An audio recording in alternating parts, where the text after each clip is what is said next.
এটা বুঝলাম না, ৩-৪ দিনের মধ্যে প্রতিবেশীরা কেউ খোঁজও নিল না, আত্মীয় স্বজনরা কেউ নকও করলো না দরজায় যে এরা কোথায়।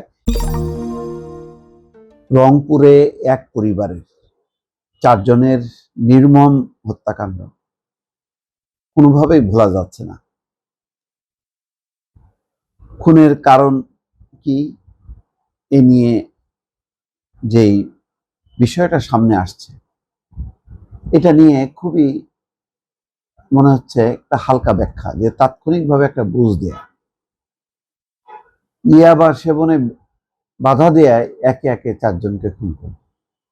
এটা কোনো কথা হলো? অন্য কি কারণ আছে?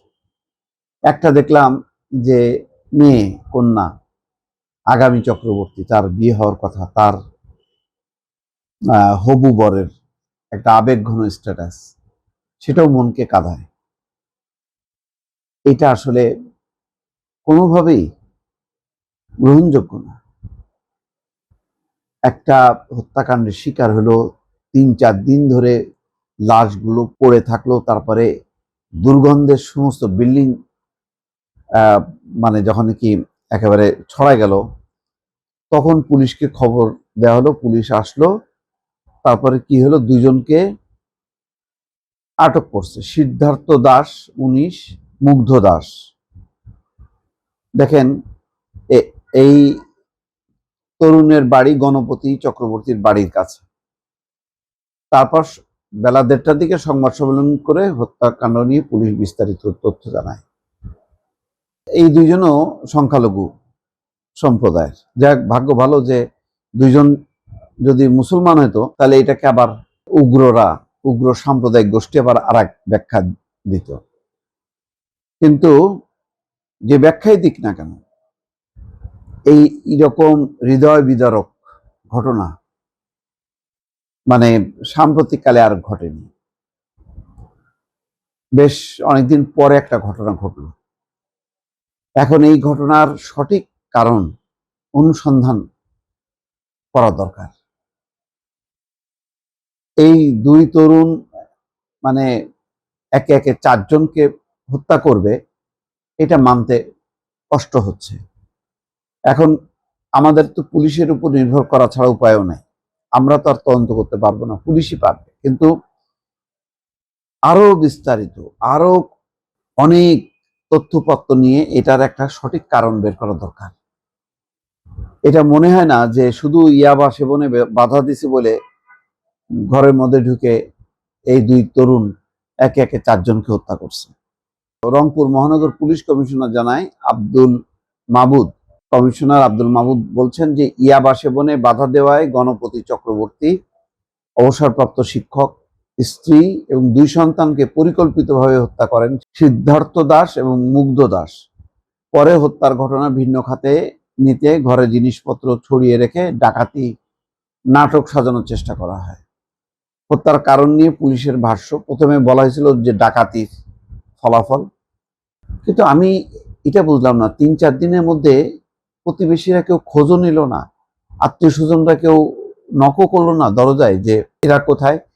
কোনো পরিবারের তো থাকে না, প্রতিদিন প্রত্যেক মানুষেরই যে কারোর না কারোর সাথে কথাবার্তা হয়। কিন্তু এই যে গণপতি তার স্ত্রী এবং তার কন্যা, তাদের তো নিশ্চয়ই এমন কোনো কি কানেকশন ছিল না যে প্রতিদিন কারোর না কারোর সাথে কথাবার্তা হয়? তো তারা খোঁজ খবর নিল না, তাদেরকে যখন পাচ্ছে না তাদের কৌতূহল হলো না। তার রংপুর শহরের মতো নেই, এমন তো না যে একেবারে তারা ঢাকা শহর বা এমন কোনো উন্নত শহরে থাকে যে শহরে পাশাপাশি বা উপর নিচতলার ফ্ল্যাটের বাসিন্দারা কেউ কারোর খোঁজ রাখে না, এটা তো না। গণপতির চিৎকার শুনে স্ত্রী প্রীতিলতা, মেয়ে আগামী চক্রবর্তী ছাদে ওঠার চেষ্টা করলে হত্যা করা হয় তাদেরও। এরপর ঘরে ঘুমিয়ে থাকা আয়ুষকেও শ্বাসরোধে হত্যা করা হয়। তার মানে প্রথমে গণপতিকে ধরছে তারা, মানে ছাদে যে হয়তো তর্কতর্কি হয়েছে, তারপরে তাকে যখন অ্যাটাক করছে তখন প্রীতিলতা এবং আগামী চক্রবর্তী তো যখন চিৎকার করলো, তো শুধুমাত্র ওই দোতলার থেকে ছাদে, তার মানে আরো 3 তলা 4 তলা, আর কেউ শুনলো না। গণপতি পরিবারের সঙ্গে মুগ্ধ এবং সিদ্ধার্থের আগে থেকে পরিচয় ছিল উল্লেখ করে পুলিশ কমিশনার বলেন, পরিচয় ফাঁস হয়ে যাওয়ার আশঙ্কায় দুজন মিলে একে একে পরিবারটির 4 সদস্যকে হত্যা করেন। ঘটনা ঘটতেও এটা হইতেও পারে, যারা মানে ইয়াবা সেবন করে এরা আসলে মানসিকভাবে সুস্থ না, এরা যে কোনো ঘটনা ঘটাইতে পারে। কিন্তু তারপরেও কিন্তু প্রশ্ন উঠছে যে এটাই কি আসল, এটাই কি একমাত্র কারণ, নাকি অন্য কোনো কারণ আছে? হত্যার পরেও ওই বাড়িতে অবস্থান করেন মুগ্ধ সিদ্ধার্থ। সেখানে তারা গোসল করেন, ফ্রিজ থেকে খেজুর শশা বের করে খান, আবার ইয়াবা সেবন করেন। পরদিন শুক্রবারে জুমার নামাজের সময় রাস্তাঘাট ফাঁকা হলে তারা ওই বাড়ি থেকে বেরিয়ে যান। আর যাওয়ার আগে আলমারির ড্রয়ার খুলে কাপড় সহ বিভিন্ন জিনিসপত্র ছড়িয়ে দেন। গণপতি চক্রবর্তীর ঘরে ইয়াবা সেবন করার সরঞ্জাম পাওয়ার কথা জানিয়েছে পুলিশ। পাশাপাশি একটি সোনার চুড়ি আগুনে পরীক্ষা করার চেষ্টার আলামতও পাওয়া যায়। পুলিশ বলছে এসব আলামতের সূত্র ধরে মুগ্ধ এবং সিদ্ধার্থকে শনাক্ত করে আটক করা হয়। পরে জিজ্ঞাসাবাদে তারা হত্যার দায় স্বীকার করেন। মুগ্ধ দাস নগরের সিটি বাজারে একটি মাছের দোকানে কাজ করেন।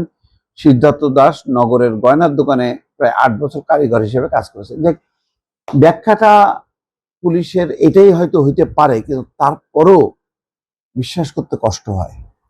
এই কারণে আরো অনুসন্ধান দরকার, আরো তথ্য উপাত্ত জোগাড় করে এই ঘটনা তো আর ফেরানো যাবে না যে ঘটনা ঘটছে, কিন্তু এর একটা সঠিক কারণটা উদ্ঘাটন করলে অন্তত মানুষ বুঝতে পারবে যে আসলে এই কারণে এই ঘটনাটা ঘটছে।